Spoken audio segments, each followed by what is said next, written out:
Selamat datang di Pojok Santai, channel khusus yang membahas komik dan novel dengan cara asyik.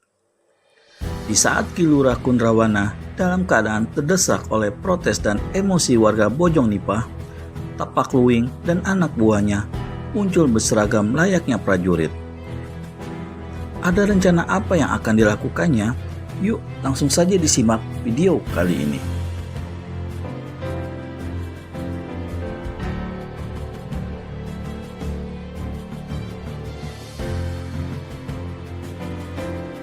Malam itu, dengan segala daya dan sedikit ilmu pengetahuan yang dimilikinya, Kamtolinggo berhasil menyembuhkan luka di dalam yang dideritanya akibat pukulan Tapak Luwing.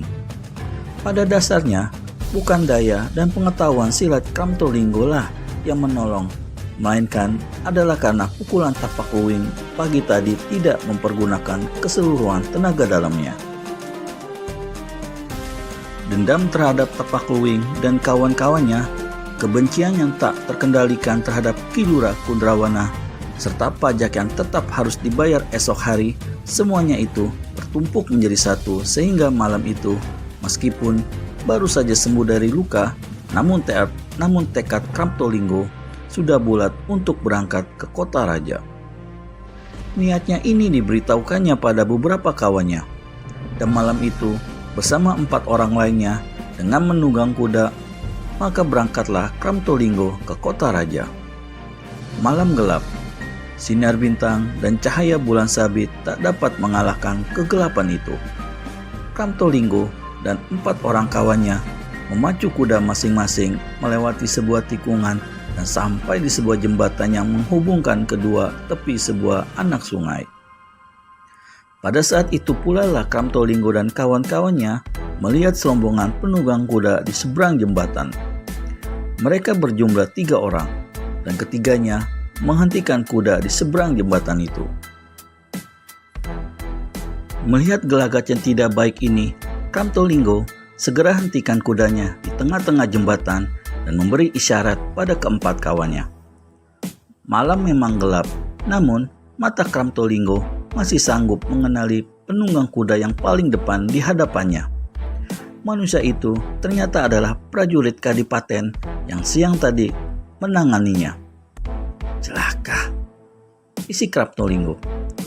Bagaimana bangsat-bangsat Kadipaten ini bisa tahu keberangkatanku ke kota raja? Sampai saat itu, baik dia maupun kawan-kawannya sama sekali masih tidak mengetahui siapa ketiga manusia yang menghadang di ujung jembatan itu. Penunggang kuda sebelah muka yang tiada lain dari Tapak Luwing adanya tertawa mengekeh. Rupanya pelajaran dan peringatanku siang tadi masih belum cukup, sentak Tapak Luwing.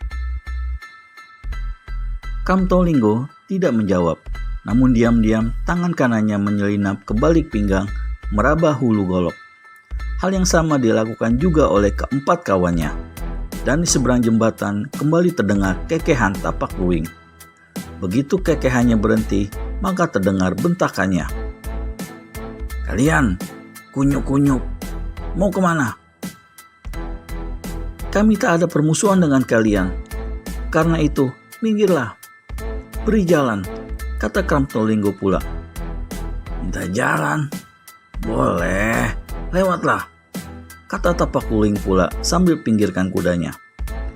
Dipersilakan begitu rupa malah membuat Kamtolinggo dan kawan-kawannya menjadi terpatung tak bergerak di punggung kuda masing-masing. Ayo, kenapa tidak mau lewat? Tanya Tapak Luwing. Kamtolinggo bimbang dan Tapak Luwing buka suara lagi.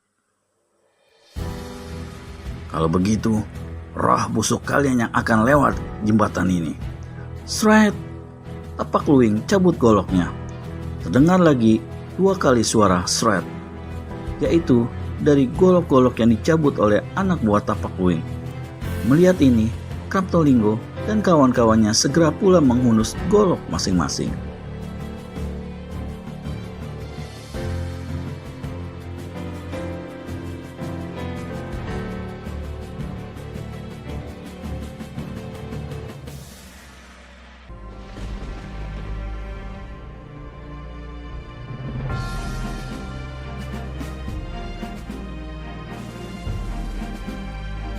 Aku tahu kalian hendak ke kota raja, berkata Tapakluwing seraya tali kudanya.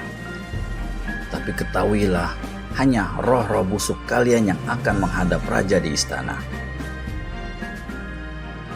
Dalam jarak 2 tombak, dengan satu sentakan keras, maka kuda Tapakluwing melompat ke muka.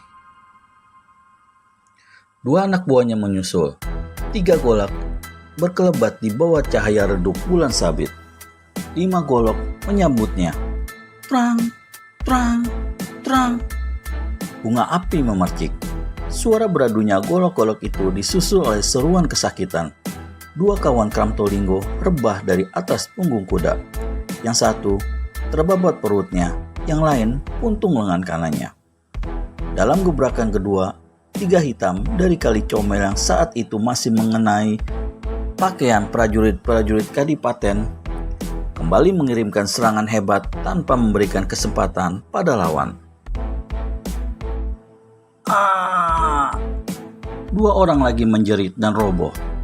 Tubuh salah satu daripadanya kemudian kecebur ke dalam sungai. Kramtolinggo sendiri dibingking terjengkang dari atas punggung kuda. Goloknya lepas.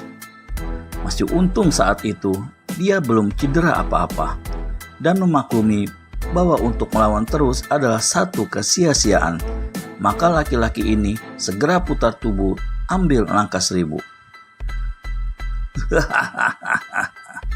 Tapakluwing tertawa bergelak. Dasar manusia kintel, kamu mau lari kemana? Dari balik sabuknya, kepala komplotan 3 hitam dari Kali Comel ini keluarkan sebilah pisau belati. Senjata ini melesat dengan mengeluarkan suara berdesing. Kramtolinggo yang tak tahu dirinya tengah dikejar maut, terus juga lari. Hanya 1 jengkal saja lagi, belati yang mengandung racun itu akan menancap di punggungnya. Maka pada saat itu pula lah dari jurusan semak belukar gelap di tepi sungai, melesat sebuah benda berbentuk bintang berwarna putih perak. Tring! Bunga api memercik. Bukan saja benda berbentuk bintang ini berhasil membuat pisau beracun Tapakluwing mental, tapi juga membuat pisau itu patah menjadi 2. Terkejut Tapakluwing, lupa dia pada niatnya hendak menghabisi Kramtolinggo. Dengan serta-merta diputarnya tubuhnya. Matanya yang tajam telah melihat dari arah mana datangnya sambaran benda putih perak berbentuk bintang itu dan memakilah kepala komplotan 3 hitam dari Kali Comel itu. Setan alas yang ikut campur urusan orang, keluar dari persembunyianmu dan terima pisau-pisauku ini. Habis bilang demikian, Tapakluwing lemparkan sekaligus 3 bilah pisau beracunnya ke arah semak belukar di kegelapan.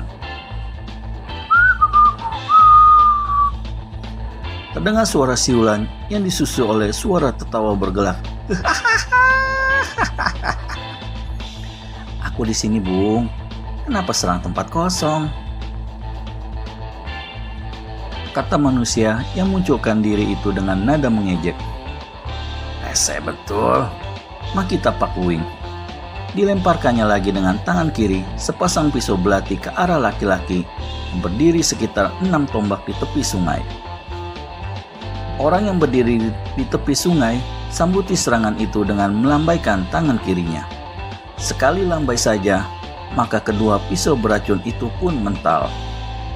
Kaget Tapakluwing membuat laki-laki ini keluarkan seruan tertahan.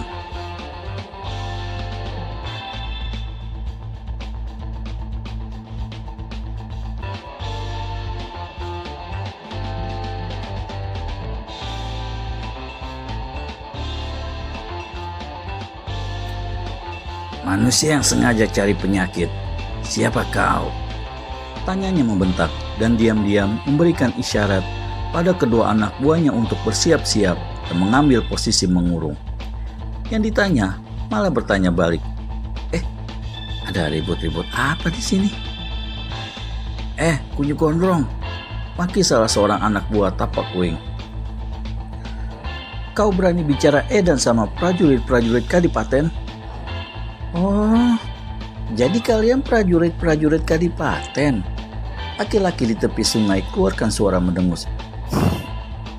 Setauku, prajurit-prajurit Kadipaten tidak suka urusan kekerasan, apalagi menghabisi manusia begini rupa.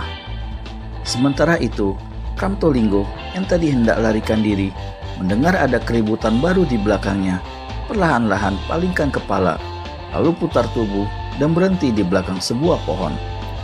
Apa yang disaksikannya kemudian dengan sungguh tidak diduganya.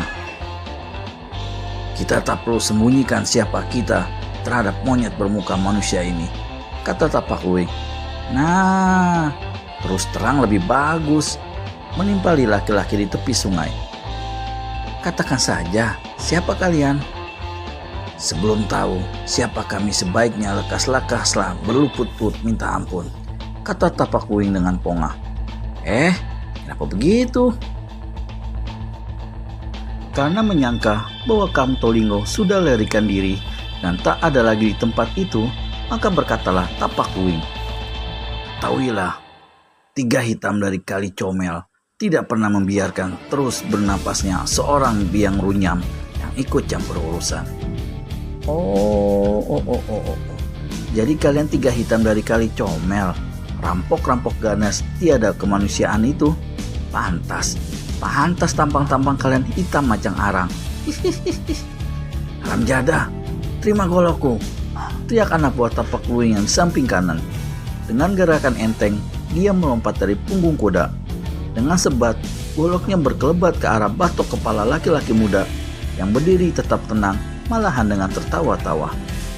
Tiba-tiba, dengan kecepatan yang luar biasa, laki-laki muda itu melompat ke belakang. Serangan anak buah Tapak Kuwing mengenai tempat kosong. Karena begitu kesusu dan sebatnya, maka laki-laki itu jadi terhuyung-huyung sendiri. Sebelum dia sempat mengimbangi badan, satu tendangan menghantam pantatnya.